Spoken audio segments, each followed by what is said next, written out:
Good morning, everyone. How is everyone doing? Wonderful. With that, I'm going to invite Daniel Leighton to speak here at MDAC 2017. Thank you, Daniel. Thank you, sir. Thank you, everyone. Can you hear me okay? Yep. Yeah? Okay, good. Okay. So, first of all, thank you to Sumit and Caroline and Maria and everyone at Mobile Art Academy and all of you for having me here. Today I'm going to share some of my process as well as some of my art and parts of the journey that have led me here. And my overriding interest as an artist is in the depiction and expression of emotion. I believe that understanding and acknowledging our emotions is the most important thing we can do, both for ourselves as artists, for ourselves as individuals, and for the entire world. And I could give a whole other talk on that, but not today. As Sumit said, whenever I say we, by the way, I'm referring to my lovely wife, Anna Leighton, who is my partner in everything and has been a big influence on me as an artist as well. She's your muse. What? A muse? Oh, my muse, yes, absolutely. So I'm going to speak for about half hour, 20 minutes, and make sure there's time for Q&A, and if you want me to expand on anything, show anything else, let me know. I don't know if I mentioned already, but I also recently did a music video using only a little bit of the Mac. Basically, it was done in Procreate and Sketch Club, and then just put together in Final Cut Pro. So if anyone's interested in that, I also can show that. Yes, yeah. We'd love to see that. Yeah, okay, good. All right, awesome. Okay, so let me get my remote here going. Okay, so as Sumit said, I was born with a chronic illness called Crohn's disease. So I've been sick most of my life. I can't remember a day without pain. And it's I don't know if you know Crohn's disease, but it's an autoimmune disease and it can affect every part of you, but it primarily focuses on the digestive system. So you'll see in some of my work there's references to that, but I really believe like going into your deepest emotion, which for me, my chronic illness was a pathway into that, and I think everyone has their own pathway. Every one of us feels pain and loss, and we can use that as a way to go inward. And art is such an amazing way to be able to express that and share it with people, and to share it with ourselves as well, because one of the most valuable things for me has been, and this is really how I began as an artist, and I'll get into that. Let me give you a little background and then I'll get into that. So I was sick a lot as a kid. I was first hospitalized when I was 5. I spent a lot of time in doctor's offices, and as you saw in the picture before, nauseous by the toilet, that's what that one's called. And I've actually sold that. When I first painted that, I thought, who's going to want to buy this? But the moment I showed that to the person, one of the people who bought it, they just said, I want that. And that's often how my sales have come about, actually. They just immediately connect with someone, and they see the reflection there. And so this one here is a depiction of my first surgery, which happened at age 11. I had my colon removed, and for between age 11 and 21, I had 6 surgeries, and all abdominal related, and I just had number 7 a few weeks ago. But in spite of that, I've taken that, I look at stuff, I just try to make the best of whatever this is what I say. I make the best of whatever's functioning at the time. So, which is a great way to do a lot of life, actually. So I look for the blessings in all of this, and apply that to a deeper understanding of life. And being sick all this time, I spent a lot of time staring up at the hospital ceiling. There were no iPads, unfortunately, then. There was, just regular TV. I became a General Hospital fan. It was the 80s, And, there was all this stuff building up in me, all these feelings, because of all the trauma I was going through. And there wasn't really a way to express it. I had all these ideas in my head, but I had sort of decided, I think, in part, and I'd both decided and been told that I wasn't an artist. And I shouldn't, my stuff didn't look like anyone else's. And I thought there was something wrong with me because of that, and I sort of said, okay, I can't do that, even though in my head everything was an image. And I spent a lot of therapy sessions actually trying to describe stuff like, I don't know if I have it here, well, things like this feeling, or this feeling. This is one called shame, which is about when I first came back to school in 6th grade with my colon gone, a foot-long scar across my abdomen, and an ileostomy, which I don't know if it's like a colostomy bag. So you can imagine at age 11 the kind of feelings you're going through. And simultaneous to that, having an autoimmune disease, I mean, we all, I think, know this now, whether we have a disease or not, that you don't want to hold your feelings in, right? But when we look around at the world, especially now we see it on social media, the world's not too comfortable with emotions. And so more and more with the internet, too, we're susceptible to being alone in a room by ourselves, seeing all these other people seemingly having a lot of fun, and we're in a lot of pain. And so part of what I want to do with my art is for people to be able to see their own pain, their own joy, every kind of feeling there is in these paintings, so that they can know that if someone else sees, if I can capture an emotion and someone can see that, then that's proof to them that they're not alone. And for me, really, it's because I didn't start painting to become, just to show. I never even considered that possibility. 10 years ago, if you had asked me, I would have said, I can't even draw a curved line. We say artists I can't draw a straight line. Well, I couldn't even draw a curved line. But then I just sort of slowed down, gave myself some time, and and didn't put any judgment on it, which I think is a really big thing that we all struggle with as artists. And just started doing it for my own connection to myself. So the canvas became a dialogue to connect with myself and understand all these feelings I had. And that was a huge relief to me, just to experience that feeling of validation. And the other thing that happened was the people around me began to understand, even people who'd known me my whole life, my family, my wife.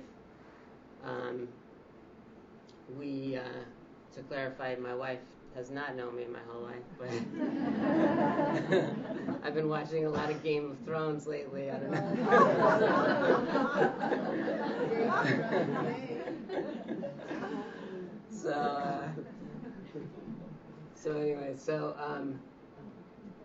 they were actually, these people who had known me for all these years were finally able to understand what I had been telling them about experiences I had gone through, the indescribable.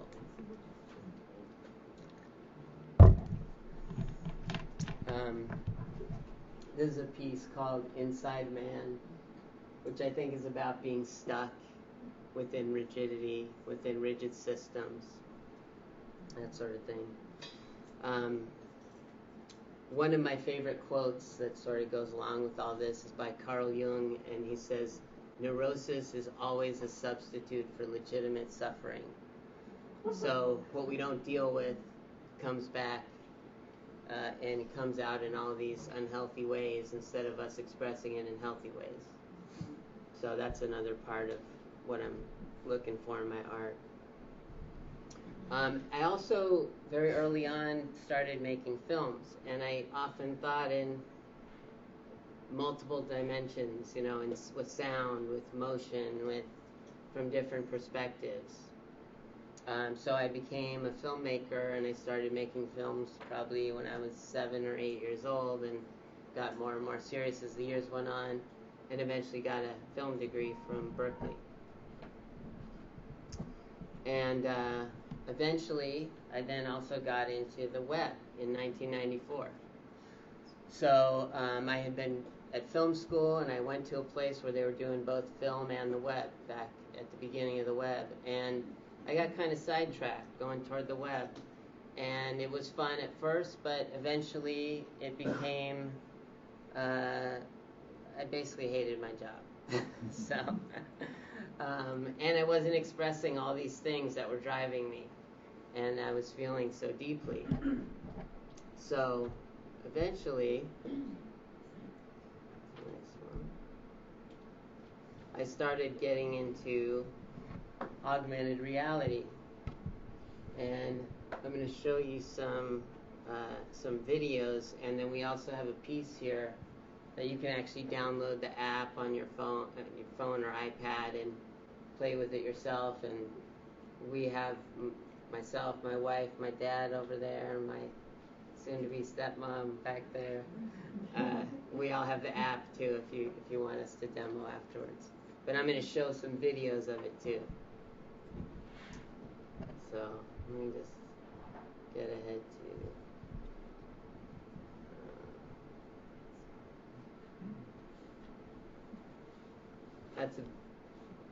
This is a piece called In the Cave, and there's a great quote about going into our deepest selves by Joseph Campbell, which is, "The cave you fear to enter holds the treasure that you seek." Yeah, so that's what I think with art in general. It's about going to that deepest level and expressing that. Okay, and so this was, and we have postcards of this, and the augmented reality works on them, and everyone's free to take one. This is a promo card for my last, not my last solo show, but a recent one. And what was so amazing about augmented reality is that, and here's some examples. So I was able to combine all these backgrounds. So where I thought I had wasted all this time making websites, and it's a little choppy, the video, but I think it's, and programming, and filmmaking, and doing all this stuff, it all started coming together in this one piece here. So this is basically what happened was I made a custom app that recognizes each individual image and does different things depending on what I've programmed it to do. So I'm going to get into, okay, so this is a piece called On Trial. Now I painted this completely separately. A lot of people asked me the other night if I was, how much I coordinated the pieces. This was done before I was ever doing augmented reality. And even now, I like to keep them separate, the processes, because of this is a very, this is obviously a different experience than programming a computer. And I like to just keep those pure. But this is a piece called On Trial, and it's about judgment and blame. It kind of gets into what I talked about earlier, where neurosis is always a substitute for legitimate suffering. These are people who are casting out blame toward everyone else instead of dealing with their own issues, and inciting an angry crowd and fire coming out, right? And basically, when I did this, I saw fire and I heard sound, but there were no real means that I knew of at the time to do anything about it, but it was just, I felt it came through in the painting. But then when we got to augmented reality, let me see if I can get,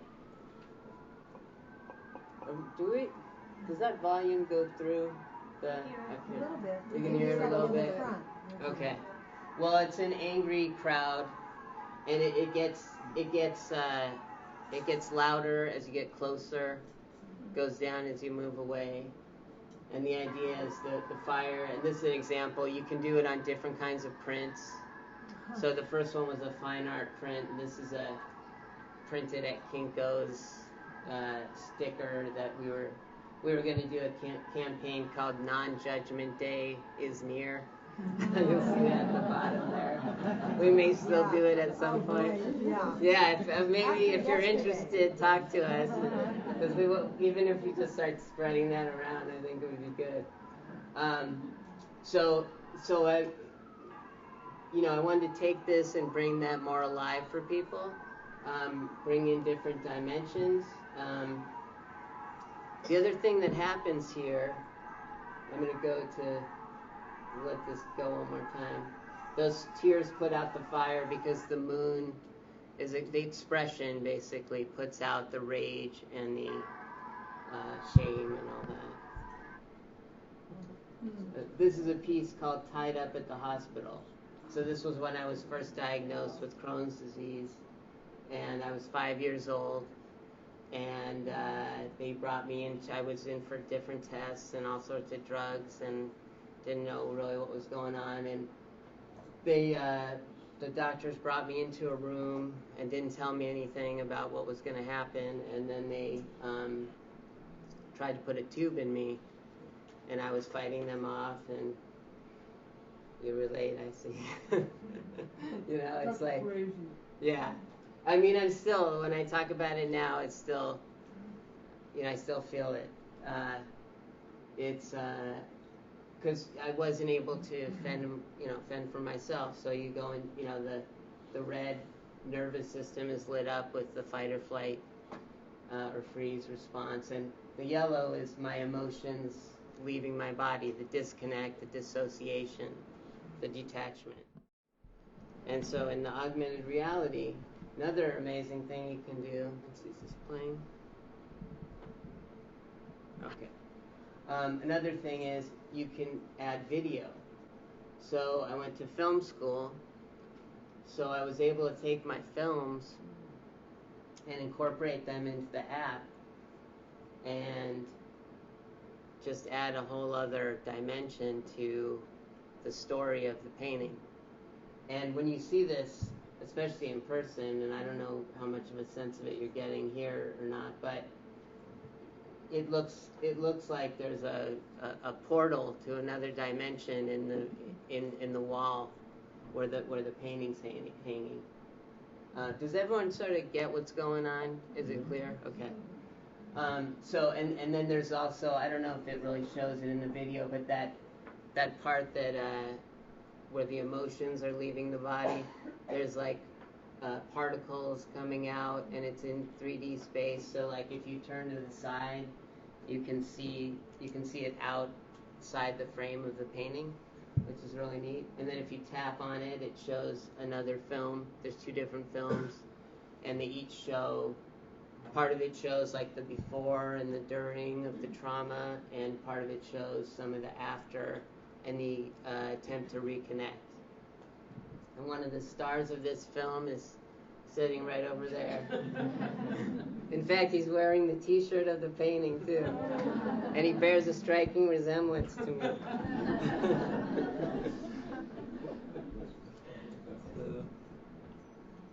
this one's called Trust the Ground. And this is about, so you've had this trauma, and then you've done some work, and then you're trying to find, okay, what's my new, where do I land with this? How do I reemerge from that in a new way as a new person? And so this one, what's interesting about this app is, here's a video of this one. So this video was from a show from 2015. You'll see like the eyes are animated. So I keep adding different, as my knowledge is increasing about what's possible and just my time to do this stuff. You see that's flying outside of the frame, that part of the painting. So as there's all sorts of stuff that a whole, like the next 5 years, I've got plans for what's going to be happening. The possibilities with this technology are just endless in terms of telling a story. And it's actually a good, Mary's session's going to get into this, telling your story in different ways that, with different senses, connecting with different senses. And another thing about this is that, here, I'm just going to go to the next one while we talk. Oh, this is this one here. I'll give a brief preview. So another thing that's neat about this is that the app, this is a substance called, let me tell you about the painting first, a substance called understanding, which comes from a quote by Thich Nhat Hanh, who's a Buddhist philosopher, who says, love is made of a substance called understanding, and that understanding is the result of our looking deeply. So here what we did, we incorporated sound, we layered voices, recorded on the iPad. Can you guys still hear me? Okay. So I went, actually a lot of people came to my exhibit, I recorded their voice and included them in this audio. And I did it all on my iPad and just in GarageBand, just layering the voices and manipulating them a little bit, moving them around.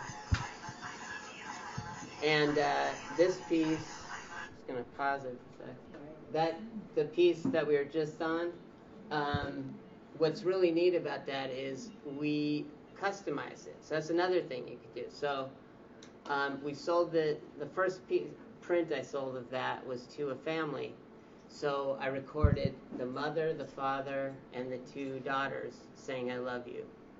So, and then I made a special audio that only they can hear. So I'm able to do that through a login system through the app. And the other thing that's really cool about this is that you can update it. So your art becomes updatable. So this is like another piece called Permission to Enter, which is about the bombardment we're all getting now with information and stimuli and constant bombardment of messages and everything. And it's about enduring that, but then finding a place within that to slow down and process and feel your feelings. And so this incorporates a lot of stuff, sound and animation, and you're going to see video in a moment. And what's really cool about this too is that, a lot of people, especially younger people nowadays, like, they're so connected to their devices, their phones, it's hard for them to just stand and look at a painting, right? So this allows them, it becomes kind of a bridge. The device becomes a bridge between the viewer and the piece. And the other thing it does, and Mary helped articulate this the other night, is that each of these paintings has a story and a value behind it. And so when they engage with it, it solidifies that because it becomes an interactive experience, and it becomes something that they'll probably spend more time with than just a painting they might walk by. But and you see like how the figures are hanging outside the frame there. And it's not, you know, I only like to do these where it really makes sense for the piece and takes the story further. I like to really have it be a part of the piece that makes sense more than just, you know, some gimmick. But, you know, and so right now, the state of, this is, well, let me just show you this since I got here. This is a piece, this is sort of my process a little bit. I just start drawing a lot. I mean, sometimes I have a specific idea in mind, but in this case, I was just starting a line and then starting to see what emerged. Both, I look at my body, I mean, I feel into my body and see how it feels to instruct me sort of where to go. And there's also my head in that, of course, too, seeing kind of a back and forth dialogue, seeing what is emerging and what I'm seeing there. And that helps me to connect with myself again, because I sort of I call it like a personal Rorschach test, you know. So I don't know if you're, well, anyone can ask. I'll explain what that is if you don't understand, if you're not familiar with that. And I think I was saying about permission to enter. I forgot where I left off. Oh, I was going to say about the state of augmented reality, for because the stuff that I did with that, making this app, has been, I've been programming, like we said, since age 11. I'm 47 now. It was the hardest thing I've ever done. It's really complicated, but it's getting less and less so. And in iOS 11, Apple is including something called AR Kit, which is a new technology that will go on all the iPhone, I think all the iPhones since the 6S, and I forget which iPad, maybe the iPad, certainly all the Pros, and maybe the Air 2.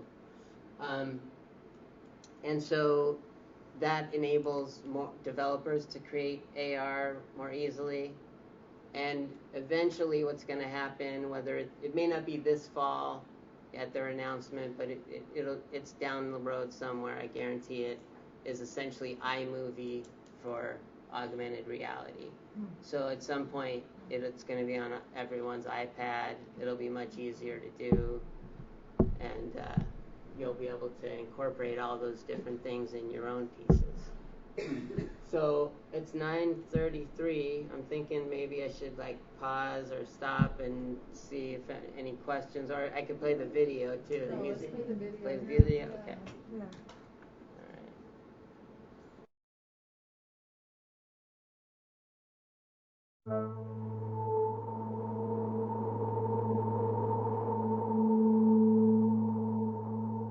We came and went, an accident to loving. We started out a box of doubtful nothings, and I don't know if we can save the others now, and I don't know if we can call you brother now. And I've been sitting here for days, trying to figure out our way from this maze of darkness.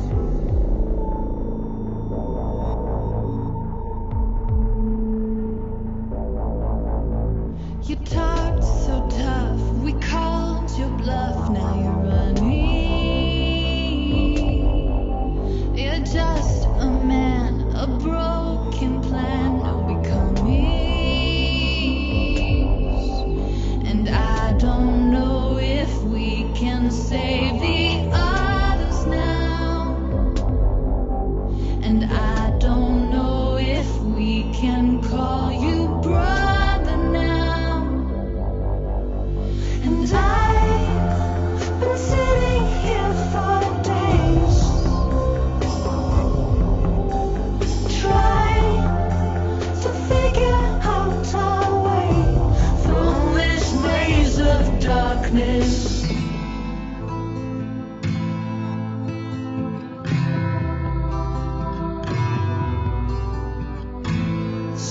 walls going down. Wish you were here.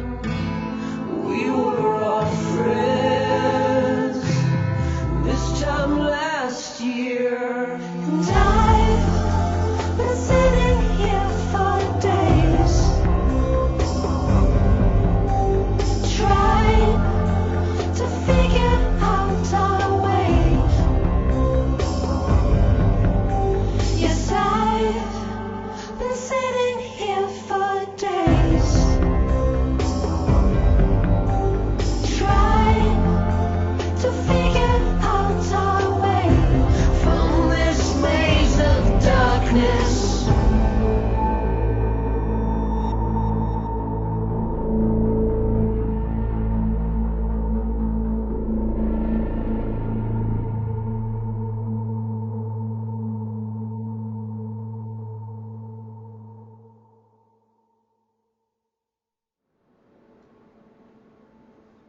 So that was all, like I said, all done in Procreate, Sketch Club, and then I did do compositing, and some of the like movement, like the sun going down, that kind of thing, was done in Final Cut Pro. But most of these things, I love looking at these tools and trying to find unusual ways to use them. You know, doing, I don't know, do a lot of people use Sketch Club? Yeah. Yeah? Do you ever do like stop motion animation? I mean, you can do it in most of these, but you know, you can just sort of, you know, move, transform, just scoot a layer over a little bit, and then that's one frame, you know, while you're recording, and you can do stop motion animation in that way. All those, you know, of course, you can do the other. I'm sure you've probably done the recording, which you saw the drawings come out.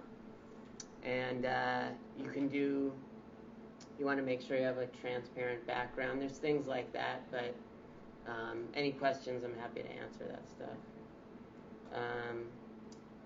Do we want to go to questions? Or I also have, they did a concert, and they projected a bunch of my animations up during the concert. That was really cool. So I have a little footage of that. But anyway, I'm here to talk about whatever you guys want, so. Any questions right now? What was that? The song Box of Doubt, and it's by Animal Cloud. It's the name of the band. I was curious about your animation. What software did you use for the augmented reality animation? Oh, for the augmented, it's a thing. Well, the overall app was made in Unity. And then I used, you know, there's a bunch of tools you can use within Unity, but most of that was a thing called Smooth Moves, which is in the asset store. Did you have a question? No? Oh, okay. Yeah, I thought you had. Any other questions? Is the app available? Can you get this app? Or is this just something that my app? Yes. That we have postcards you can use it on. You can look up Daniel Leighton Art AR in the App Store. It's free download. And like I said, we have postcards. There's postcards right here. Here, and then So I have art cards here. these are free. Those are for sale. But the augmented reality will work on this. And you can also download the app. And there's a gallery on my site because it'll work on any. A lot of times people ask me, is there like a transmitter or something in the image, or it's just based on recognizing the image. Yeah, so it'll even work on a computer screen. Oh, sure. Yeah, the only thing I saw like this was we got a gift of a jigsaw puzzle of an aquarium. And they had an app, and you put your phone in front of it, and the fish starts swimming around. Oh, wow. Once you finish the jigsaw puzzle. Oh, that's cool. So there is someone else at least doing something similar to this, but yours, this was just simple, and the fish were moving. Awesome. Yeah, you're going to see a lot more of it, for sure. Are you planning to do anything with the AR experience, like moving through the... Yes. I actually have a prototype for something. Well, so there's a few things. There's in AR itself, there's a a whole thing I have that I'm like super excited about. I've been working on for a long time. To do like fly through kind of stuff. Enter the painting and go fly through it. It was something I had to really like get creative with, but I finally figured it out. And then there's also some VR experiences that both Anna and I are working on. Yeah, we've got all kinds of plans for. We just need any patrons. Yeah, so we're working on that. Yeah. Did I see another question? Yeah, I was wondering about how you built your AR. You said you did it in Unity. Was it built off of a template, or did you go from scratch? Pretty much from scratch. Yeah. Very cool. Thank you. All with those and the recognition, pattern recognition, and all that. Well, there's like there's pieces.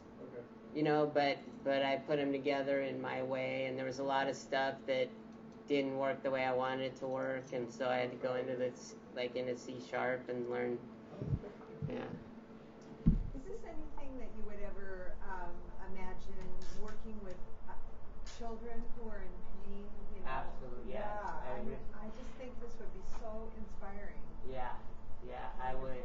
That's a big dream of mine, actually. Yeah. The whole thing, from the drawing process to the AR stuff. Yeah. And the process is really good, with especially with the illness stuff. Right. But even Anna and I did a workshop at a library with a bunch of kids, and everyone has this stuff inside them, and so we worked with them, and it was great. I mean, they were telling their story through their painting. Right. With very short time. Emotional pain too. Yeah. Right? Yeah, and there's so little room, and we got to get it out there, because when it doesn't get out there, it just becomes something awful. I'm from Mexico City, and you remind me Frida Kahlo. Totally. And you're amazing. Where are you showing your work currently? You have a solo exhibition? Not up at the moment. Let's see, the next thing, what do we have now? The next thing scheduled is, I'm going to be showing at TEDx San Francisco, October 10th. And then I'm speaking at the San Luis Obispo Museum of Art on October 30th. And then in April, I'm having a 3-person show there as well. And then what's really cool, and if anyone wants to talk about this too, just sort of the whole going through the career thing. We've had a long, we started from nothing, and I recently spoke at the Victoria and Albert Museum in London as well. That whole process, I know how difficult it is. And so if anyone, wants to talk about that, I forgot I was going to say that what's cool is I finally reached the point where I almost never submit to stuff now. So because stuff we got more than enough just by people asking us to do stuff, and that was, it's a long process and a lot of work to get there, so it's a neat place to be. Congratulations. Thank you. Great job. I love your color palette. Oh, it's so beautiful, and you always print on this. This is my favorite way to print at the moment. Yeah, we started. This is so this is on a C print. On a C print. Does everyone know what a C print is? Chromogenic print. So I love that luminous quality and kind of like almost liquidy quality. Mm-hmm. And then on top of it, there's an archival laminate applied, which adds to that quality. And then it's all mounted on a thin sheet of aluminum. But it's printed on the paper. So, but we're always experimenting with stuff. Like this is really where we want to get to. Anything? I know we're kind of like up against it, I think. I wanted to just throw a name in here. Is anybody familiar with Brian Harlan? He does his graphic novels. It's called Anomaly. And then you go with your Android or iOS device. I'm not really hearing that. So I heard about a graphic novel. Yeah, so it's long graphic novels, and a lot of the images are encoded, like yours. Oh, with AR? And he has like 3D figures coming out of them, and you can rotate them on your phone. And I believe all those things are getting, as you said, a lot easier. Yeah, they're getting even in the time. I've been doing it for 4 years now, and it's gotten. I mean, I've seen a lot of progression in it, and it's just going to keep getting easier, certainly. And you're going to see it everywhere.